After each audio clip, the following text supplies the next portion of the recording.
Mr. Chairman, Mr. Patel, I think everything that I did to invest in knowing you better has been on display today. Congratulations. You've exhibited composure, knowledge of the subject matter that I think more than qualifies you for Director of the FBI. You know, we seem to have the benefit of sort of a different view of looking at the history. I heard, I actually was supportive of Comey until I figured out that he was playing games. Maybe this is one of the people of great stature, but it's well known now that he did some things that seem to have a political tint to them. I voted for Christopher Wray. I think he's a good man, but I also think he oversaw a department that did bad things. And at the end of the day, that person has to own it, and you will too. It's probably going to disappoint the audience to hear what I'm about to say, those who are watching at home. But you may be surprised to know that most of us at this dais on both sides of the aisle like each other. Senator Schiff and I just met within the last week to talk about areas that we can work together on. Senator Padilla and I actually worked together. We co-chair the bipartisan mental health caucus, and I believe it's actually one of the most important pieces of legislation we've done. I didn't get a whole lot of Republicans to vote for it, but a fair number. And this is working extraordinarily well.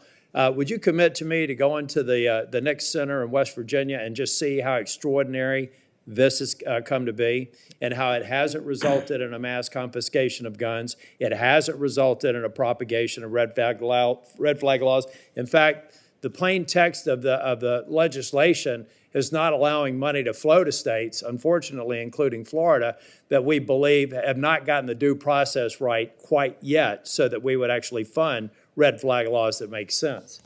This is what bipartisanship produces. Now, you're not going to see any bipartisanship in your confirmation. Look, we had Pam Bondi here, and we had people on this committee talking about a friendship or a friendly relationship in the past. The fact is, it was a shirts and skins game. Blue voted no, red voted yes. It's got to be the same thing for your confirmation.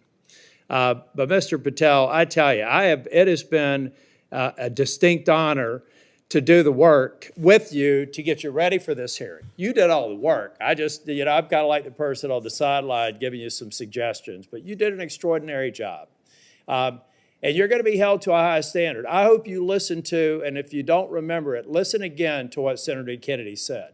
There are folks like us that are tired of the pendulum swinging back and forth. We want to be the Senate that confirms an FBI director, that rights the ship, shows consistent respect for the rule of law and the Constitution, consistent respect for all law enforcement officers, and I absolutely believe you're up to the task, and I look forward to supporting your nomination. Thank you, Senator. Before I close the meeting, you have anything you want to say? Nope.